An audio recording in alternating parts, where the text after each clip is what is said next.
What is? अच्छा, ये passion से मुराद एक्चुअली क्या है, इसका तर्जुमा क्या होता है? जज्बा क्या है? जज्बा होना, ये कि जज्बे से क्या मुराद है, एक बंदे का जुनून होना किसी चीज़ में ना। और पैशन से अब हम बात करें स्पेशली प्रोफेशन से रिलेटेड ना, क्योंकि ये जो चीज़ है ये समझ लें कि मुझे MBA के भी बाद जाके पता चले ये इतनी कीमती चीज़ थी और मुझे इसका बहुत फ़ायदा हुआ। अच्छा, मुझे पहले ये बताएं कि क्या पूरी दुनिया में सारे लोग एक ही जैसे हैं? कोई दो लोग भी एक जैसे हैं 100%? जो ट्विन्स होते हैं वो एक जैसे नहीं होते? No. क्यों नहीं होते? उनके जो है कुछ शक्लें बहुत मिलती है, लेकिन उनकी सोच, हाँ। उनके अंदाज, उनके तरीके, ख़यालात मुख्तलिफ होती है। बिल्कुल में फ़र्क होता है। तो ये इससे पता ही चला कि हर बंदा डिफरेंट है, और अल्लाह सुब्हानहू व तआला ने मुख्तलिफ़ चीज़ें, मुख्तलिफ समझ लें कि ये सारी ये कायनात एक पैदा की है, उसमें लोग भी हैं, वो मुख्तलिफ़ तरह के हैं, लोगों की मुख्तलिफ़ मसाइल हैं, लोगों की मुख्तलिफ़ ज़रूरियात हैं, वो सारी पूरी करने के लिए अल्लाह सुब्हानहू व तआला ने लोगों के दिलों में कुछ चीज़ें डाली हुई हैं। ठीक है, हर बंदे को कोई ख़ास चीज़ बड़ी ही लाइक होती है ना। और इसके बारे में एक और बात ध्यान में रखिएगा बेटा, जब भी हमने प्रोफेशन की सिलेक्शन करनी है ना कि किस प्रोफेशन में जाएं या मैंने बनना क्या है, तो उसके लिए दो तरह की सिलेक्शन का क्राइटेरिया हो सकता है। कौन कौन सा? पहला कि यार देखो मेरा दोस्त है वो जनाब ये बन रहा है, मैंने भी वही बनना है, या जनाब इस फील्ड में तो पैसे ही बड़ा, या इस फील्ड में तो जनाब ये बड़ी हिट है, इसका स्कोप बड़ा है। यानी कि हम इसे कहते हैं कि ओवरऑल एक बाहर से आपकी दुनिया, जो बाहर वाली दुनिया जिसे आप देखते हैं, उसमें आपको लगता है कि यार इस काम में ये करूँगा तो मुझे ये बेनिफिट हो जाएगा, या ये कोई एक्सटर्नल रिवॉर्ड मुझे मिल जाएगा। उस बेस पे कोई बंदा जो है वो कोई फैसला करता है कि मैंने इस फील्ड में जाना है। एक तरीका तो ये है। दूसरा तरीका, अपने अंदर झांक कर देखें कि भाई ये जो बाहर जो कुछ भी है, हो सकता है एक बंदा जो वो डॉक्टर अच्छा बन जाए तो मेरे अंदर कुछ और हो, मैं डॉक्टर बन के भी एंजॉय ना करूँ।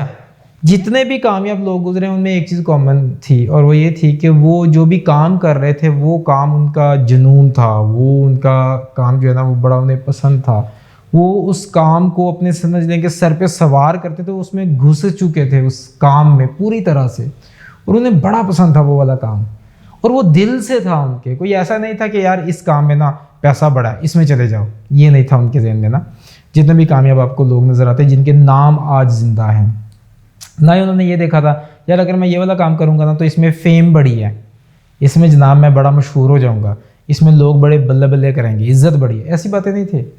उन्हें ये था कि वो चीज़ उनके अंदर से निकलती थी ना, उन्हें बड़ा शौक था उस चीज़ का, कि उनके दिल में ना एक लाइकिंग थी उस चीज़ के लिए। और इसके बारे में अक्सर एक मिसाल भी दी जाती है, वो कहते हैं एक अंडा अगर उसे बाहर से तोड़ेंगे तो क्या होगा, लोग उसे आमलेट बनाकर खा पी जाएंगे, और अगर वही अंडा अंदर से टूटता है तो क्या होता है, दुनिया में नई जिंदगी आती है।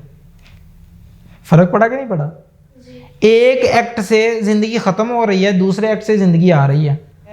इसी तरह हमारी ज़िंदगी है, अगर ये बाहर से हम इंस्पिरेशन लेंगे, और कैसी इंस्पिरेशन, यार जो मैंने आपको बता दी रिवॉर्ड्स, इससे मुझे क्या मिलेगा, ये क्या होगा, वो क्या होगा, उसका नतीजा क्या निकलेगा, फिर लोग हमें मैनिपुलेट कर सकते हैं।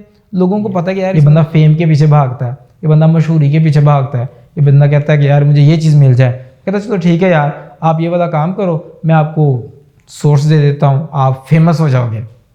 तो आपको फेम दे के जो आप लेना चाह रहे हैं वो आपको मैनिपुलेट करके किसी भी साइड पे लेके जा सकता है। ऐसे होता है ना, लोग आपको मैनिपुलेट कर जाते हैं। बाज़ औक़ात किसी बच्चे को, ये जो अगवा वाले लोग होते हैं क्या कहते हैं, बेटा आपको कैंडी चाहिए तो उसे बेटा कैंडी ले लें, कहते हैं ना इस तरह से। बाज़ औक़ात किसी बच्चे को अगर कोई चीज़ और कहनी हो तो कहते हैं यार आपको ये चाहिए ये ले लो। अच्छा, यहाँ तक कि बड़ों पे भी ये चीज़ उसी तरह से असरअंदाज होती है। वो कहते हैं अच्छा जी अगर आप फ़लाँ जगह पे जाकर ये काम फ़लाँ बंदे को जाके खुदा न ख्वास्ता नुकसान पहुँचा दें तो हम आपको इतना पैसे देंगे। तो क्या हुआ, वो बंदा फिर किस लिए नुकसान पहुँचा रहा है, पैसे के लिए। समझ आ गई बात की? तो पैसों की वजह से वो क्या कर रहा है, ज़िंदगी का बेड़ा गर्क कर रहा है अपना। तो इस कॉन्सेप्ट को समझिए। अच्छा, अगर वही अंडा अंदर से टूटता है तो हम क्या कहते हैं, दुनिया में नई जिंदगी आती है। अच्छा, अब इसका मतलब क्या है, अगर मैं अपने आप को थोड़ा सा देखूंगा कि भाई मैंने क्या करना, मैं किस फील्ड में अच्छा हूँ, मुझे अल्लाह ताला ने कौन सी गॉड गिफ्टेड सलाहियतें दी हुई हैं, मेरी लाइकिंग किस में है, कौन सा ऐसा एक टॉपिक है जिस पर यानी कि बात करते हुए मुझे बहुत अच्छा लगता है, और अगर आप ज़रा तसव्वुर करें जो मेरा शौक़ है, जो मेरा जुनून है, जो मुझे बहुत पसंद है, अगर वही चीज़ मेरा प्रोफेशन बन जाएगी तो नतीजा क्या निकलेगा, मैं उसमें एक्स्ट्रा टाइम दे सकूंगा। शौक के साथ जब बंदा करता है फिर ये चीज़ें होती हैं। تو یہ جب آپ کو وہ چیز جب آپ کے اندر سے نکلے گی نا تو پھر آپ اسے ایکسٹرا ٹائم بھی دے سکیں گے, ایکسٹرا توجہ بھی دے سکیں گے, ایکسٹرا فوکس, کانسنٹریشن. ٹھیک ہے, اور جتنے زیادہ آپ کسی چیز کو توجہ دیں گے اتنا زیادہ اس میں آپ مہان ہو سکتے ہیں.